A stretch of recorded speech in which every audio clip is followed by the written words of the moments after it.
We have a few major things happening today. We knew some of these things were going to be happening. We'll get to one major thing in a moment right after this. But here, there's going to be a changing of the guard, not only because of the political things that's going on, because, during certain political time periods and events, there's usually a changing that happens within regulatory agencies. So a lot of these people are going to be on the chopping block, but I think that's minor. I firmly believe what's happening is the powers that be, they want DLT to dominate. They want DLT to flourish. They unleashed their dogs for a while, and now they're starting the process of pulling them back. All right. So this is why you're going to hear a lot of this verbiage that people like Brad Garlinghouse are talking about, or Mark Uyeda. But this article says this: Ripple CEO Brad Garlinghouse expresses frustration over the SEC's stringent crypto regulatory approach after the agency sued Cumberland for operating as an unregistered security dealer. Yeah, they've been going after everybody in sight. My apologies. Something just flew right in my eye. I don't know what the heck it was. They went after crypto.com. The SEC is out of control. And that's going to work against them, because look at this. So after Brad Garlinghouse, not after, he says that simultaneously as you get something like this. Now, we already know, I believe Hester Pierce has already made her stance very clear that she's not for how the SEC has approached crypto. But then you get this. SEC commissioner says agencies' approach to crypto has been a disaster. Their own commissioner, listen, you think he didn't get a nod from the top? The top is ready to unleash the crypto gains. The top is ready to unleash crypto as a whole. You think not? Wait a minute. Let me see if I have another article. I have a lot of things here that support what I'm saying. At least I had one article here. I don't see it up here, but you can look it up for yourself. I had an article about the World Economic Forum's comments within the last, I think it was in the last 2 days, about DeFi and recommending all these countries to use digital sandboxes. You see, now we haven't heard from them in quite some time. They're back again. Why? Why now? Why is the WEF back now to make a push? Why pushing now? They're pushing now while BlackRock is pushing. Wisdom Tree is pushing. The DLT companies are everybody's pushing at the same time. You don't find that interesting? I don't believe in coincidences, do you? Listen, something big is coming. Crypto is super bullish. So you got the WEF making this push. You have the SEC commissioner going against their own agency. And it looks like they're going to lose. In a lot of these cases, it looks like they're going to lose, except for the few that fold. But anyone who fights back is probably going to defeat the SEC. A lot of these. Well, anyway, okay, let's read this little tidbit here. And that's nothing. We're going to get to something major in a moment. Commissioner Mark Uyeda criticized the agency for not providing the regulatory clarity needed for the crypto industry to thrive in the U.S. SEC Commissioner Mark Uyeda criticized the agency's approach to crypto regulation and acknowledged that it has been a quote, disaster for the whole industry, unquote. What power does the commissioner have? Can they do nothing? Are they fangless? I mean, if you feel this way, what have you done to try to change it? They never mention that, do they? He made a statement on October the 9th during an appearance on the Fox Business show, quote, Mornings with Maria, unquote. I've never seen the show. I don't know what it's about. I don't watch these mainstream shows, folks, so I can't tell you. I couldn't tell you. But I just know that if the SEC commissioner is making such a statement, that's powerful and is telling you where things are going. Changes are going to come. It's not just this individual making this statement, it's everything else going right along with it. Uyeda said the SEC has chosen to take enforcement actions without providing regulatory clarity. Wow. So he's directly going against them. This is not subtle. This is very overt. This is which has contributed significantly to the current uncertain landscape in the U.S. He added, listen, there's a major problem with these banks. Major problem. with the financial systems. They want that new financial system and they want it now. And they're tired of playing games with who they believe are little people. These are the people they put into position that have gone out of control and have gone mad with power. Sometimes you can give a person some power, they just lose it. At first, they're doing their job and then they just become drunk with themselves, and just go out of control. I think that's what happened with the SEC. You look at Gary Gensler, he's getting all these recommendations from higher ups to say, hey, listen, back off of crypto. We've seen it. We've read it. And what has he been doing? He continues to go after crypto in this way anyway. He doesn't have any. First of all, this is a man that has nothing to lose. Look at his history. Read his history. You got to know your enemy. He has nothing to lose. And he feels like this is his moment. So he's not backing down, even though they're pulling the leash back. Well, it looks like they're about to go against him in force. They're going to try to get him out of there. The problem is, and we read this a long time ago as well, those who were here for a while saw these articles, is that I think he knows he's out of there. That's one. I think he knows that, right? Number two, they said a while ago, don't let them bury this information, folks. Don't let them bury it. And the article writers reported that Gary Gensler was going for another position. Here's the problem. The position that he wanted to acquire. Look all of this up. Don't just take my word for it, anybody's word. Look everything up. Search it for yourself. All right. To know for self is the best thing possible. He said he wanted to go for a higher position, or they claim he wants to go for a higher position. But it's at a higher, it's in the U.S. Treasury. I think the article, as a matter of fact, my apologies, I didn't pull it up, but some of you still have the article as well. But I believe he's trying to go for, and I hate to even say this, I think he's trying to go for Janet Yellen's position when she moves on. I think that's what they said. And I remember reporting on this and saying to myself, I hope not. We don't need this individual. So there's all of that. But the point is, we'll keep it on a positive energy. Things are changing for the good, right? For those who have remained in crypto, things are looking more bullish than ever because of things like that. Crypto may be in the clear completely within a year's time. Well, I won't say completely, but let's say 85%. I think 85% to 90% being in the clear, I think is pretty good. And a lot of crypto is going to disappear. It's just not legit. You know what I mean? But the legit projects are super bullish. So now you have that, right? So, and then we'll get into a little bit of this lighter news. Then we're going to get into something major literally after this chapter. Major. Things are changing. If this doesn't tell you things are changing, how bullish crypto is, I don't know what will. So let's cover this little light article first. This article is titled Ripple Bags Prestigious Award as XRP Turns Green. I don't know what XRP is doing right now. I have not been looking at the charts. Not going to tell you I was when I wasn't. I'm not looking at the charts at all. Ripple, one of the top blockchain firms, has been recognized as the leader in the realm of crypto/fiat payments by Tearsheet's Power of Payments Awards. Didn't something happen recently also? I think it was on my day off, actually, with Ripple and Stellar from the United Nations. Something occurred with that as well. Was that an award or something? I'm not sure. My apologies, folks. But you can look that up also. I saw an article about it. The company has stated that the award embodies, quote, a remarkably innovative year, unquote, for Ripple and the broader cryptocurrency community. According to Tearsheet, the event was meant to spotlight the leading firms in the realm of payments. All right. So this is really, really good. Ripple ended up sharing the awards with such big names as multinational business software company Intuit. All right. The company, which is mainly known for being associated with the controversial controversial. See, who wrote this? You.today. Really? Why would you say controversial? There's nothing controversial about XRP. XRP's been in the clear for some time now. Nothing controversial about it. The best of the best. All right. That's what it is. The best of the best. Appeared on the list because of his on-demand liquidity product. So on-demand liquidity continues to receive praise. We know that XRP is what all of these big institutions want. This is what they claim. It cannot be replaced. This is what David Schwartz has to continuously reinforce. I don't know why he has to keep explaining this. XRP cannot be replaced. XRP is what they need, what they want. It is the best of the best. Simple as that, which is going to bring that value, which should theoretically make that price in the future at some point explode. All right. So now, even though that's hard for some people to accept, and, there's no guarantees in anything, not financial advice.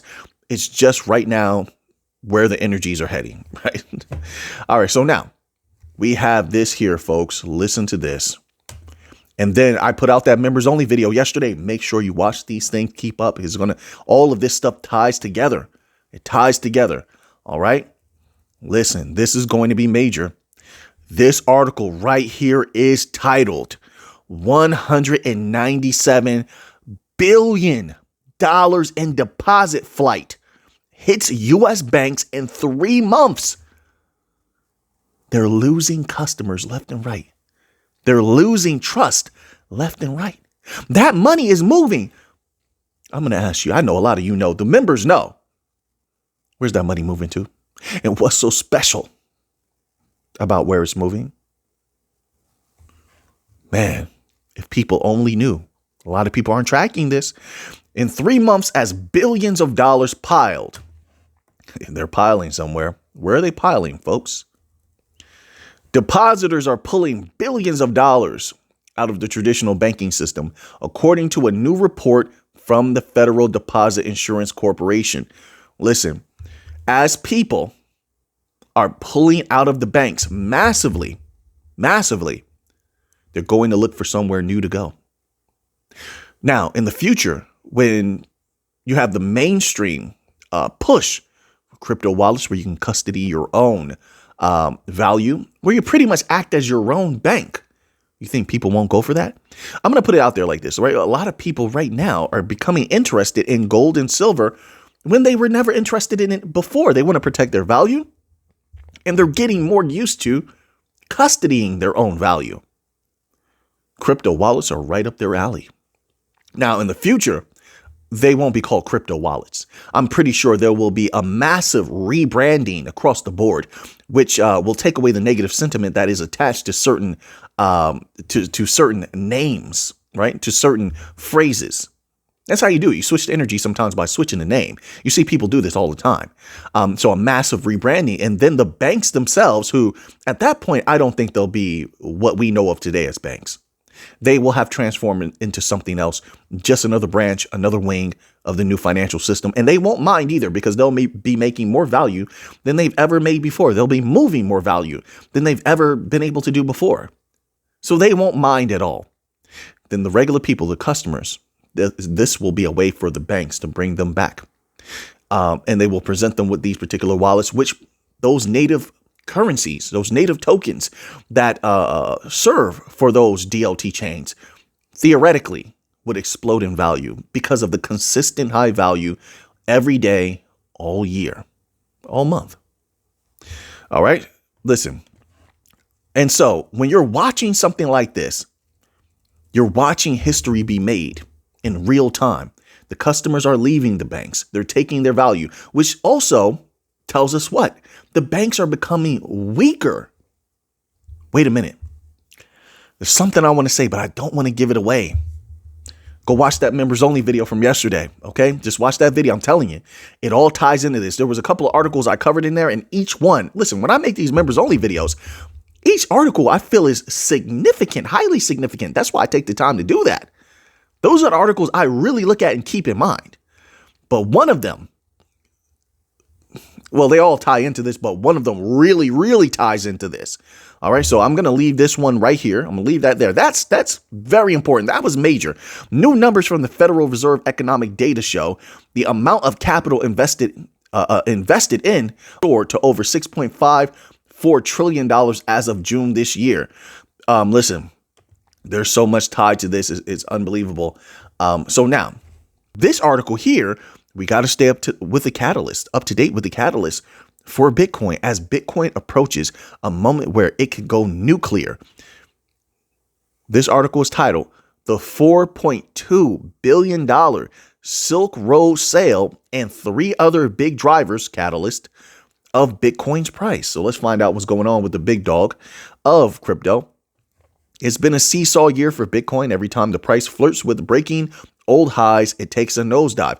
Well, we have to get, it's what the article writer is saying, we have to get those negative catalysts out of the way, of which we have been doing, and they've been major. So the first catalyst that they have up here are the U.S. elections. We will see. we will see. I tend to not believe politicians, although now it seems from the little bit that I've heard, I try to stay out of politics. I really, really don't like it, just from my experiences in my youth directly with politicians. So I just have a bad taste in my mouth. I don't expect you to feel the same, but from the little bit that I've seen, all of a sudden everybody loves crypto. Oh, we love crypto. We're going to do some good for crypto. I hope so. So be it. All right. If it's going to be something positive, I hope so. I really do.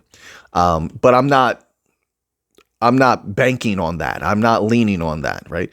So then you have monetary policy, so monetary policy loosening up can be major. You've already seen major effects, just them cutting rates, etc. Now, if they reel back the regulatory agencies, which look like it may be coming, that could be huge. It says central banks could act as a tailwind for Bitcoin if they ease monetary policies, but more aggressive tightening could be a drag on markets. Historically, increased global liquidity boosts risk assets like Bitcoin. GSR analysts say the U.S. Federal Reserve and the Bank of Japan are the ones to watch.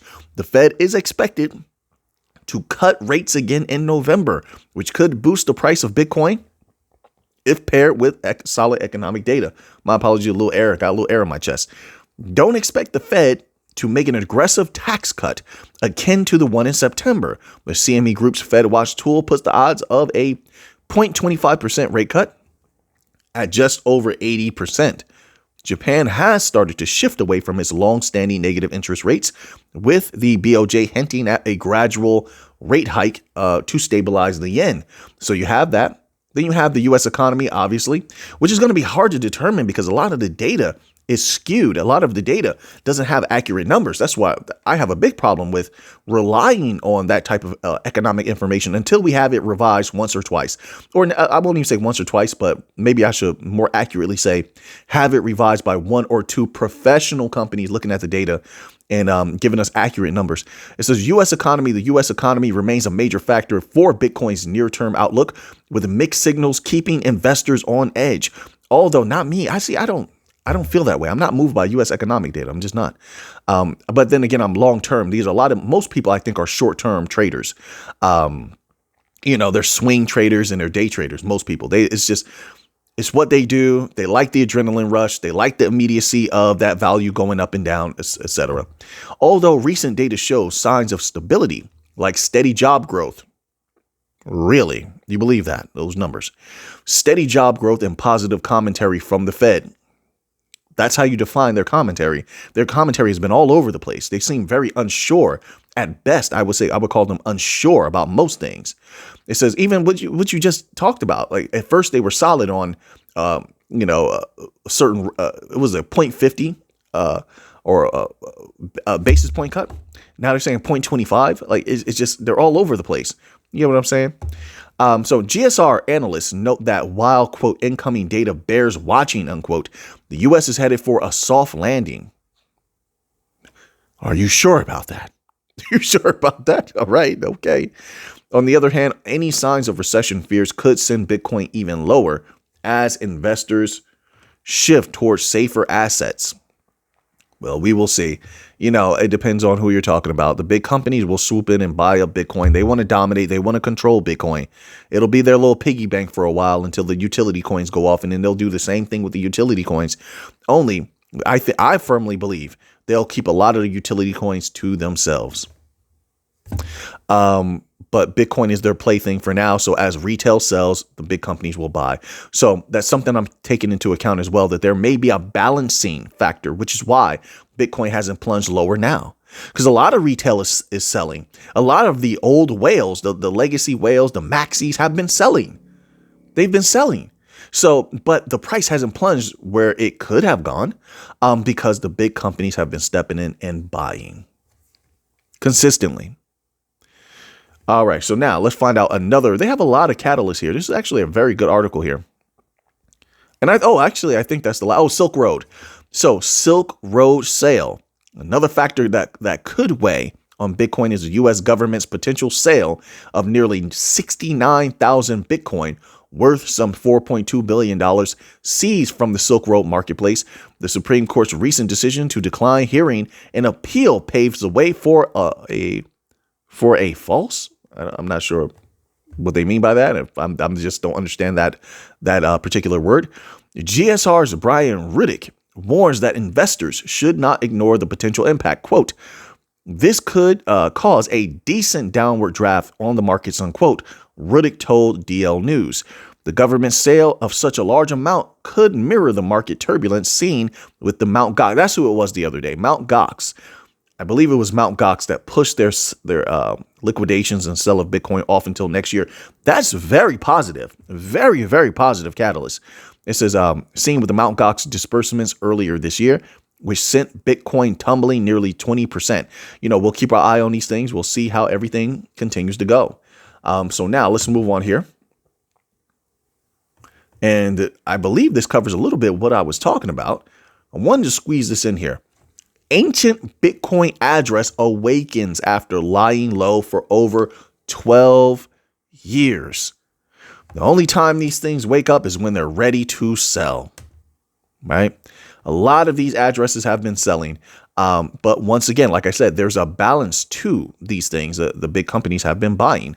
A deep-pocketed crypto holder who bought Bitcoin more than 12 years ago is suddenly moving the flagship digital asset at a massive profit. On-chain data show, and this is another reason why, even though retail was in control of Bitcoin for a long time, and right now they still sort of have the bulk of control, the big companies are moving in, they're dominating, they're taking over. And the more that these type of entities sell, the more power over Bitcoin and influence over Bitcoin's price the big companies will have.